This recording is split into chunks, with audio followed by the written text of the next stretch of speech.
Welcome back. I'm Renee Ng. Often people on the spectrum struggle with social skills.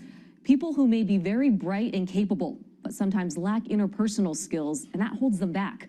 But now, virtual reality is trying to fine-tune the art of the interview. Have you ever worked in a fast-paced environment like this? Never. 16-year-old Nick Selleck is practicing his job interview skills with virtual humans. It's the first time he's used the software known as VITA. It's developed for people on the spectrum. It can help them learn communication skills, how to read social cues, and how to cope with anxiety. At first, Nick was apprehensive. Because I didn't know what it was. Dr. Skip Rizzo heads the Medical Virtual Reality Lab at USC's Institute for Creative Technologies in Los Angeles. Rizzo and his team develop the products and get them out the door. This is the first time Rizzo has gotten to see VITA in use in real time. I was a little anxious coming in because I wasn't sure if, if this person was going to, if Nick was going to shut down or get anxious. But Rizzo's fears were unfounded. After about a half hour, Nick seemed to be at ease. What matters to me is the work environment. Nick spoke with our producer. If you were to do it again, would you be nervous? No, I would not.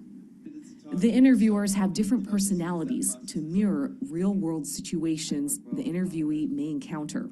There's the nice one. Please, tell me about yourself. My name is Nick Selleck. I'm 16 years old. One who is pretty much middle of the road. Where do you see yourself in 5 years? Working at a hardware store. And an interviewer who is mean. If you aren't going to answer, we can just end this right now. Nick is undaunted, even by him. Have you ever done a job or a project where safety and focus were important? Last summer, I worked at Rock the Spectrum, which was a kids' gym for special needs kids.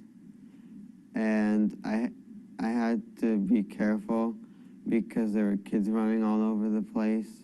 Rizzo says these virtual trainers have real advantages over their human counterparts. The difference between using virtual reality as opposed to role-playing with a real person is typically that real person is somebody they already know and are comfortable with.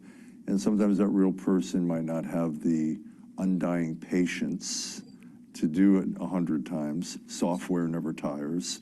And having that tireless software is essential because repetition is key to success.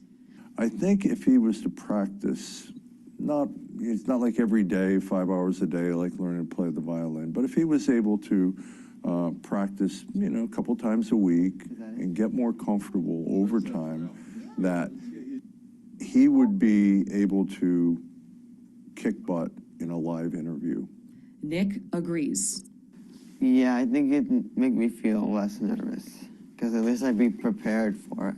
And knowing their child has a better chance of landing a real job in the real world is a comfort to their parents. Every parent that has a child on the spectrum, as with most disabilities, often worries about what's going to happen to my kid when I'm gone. And so a big goal here is to help them become functionally independent. Getting a job is key to that. As for Nick, he's not quite sure what that job looks like yet. Don't forget, he's just 16. I either want to work in science and design rockets or be a farmer.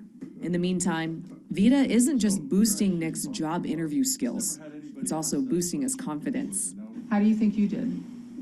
I would say I did an A on this.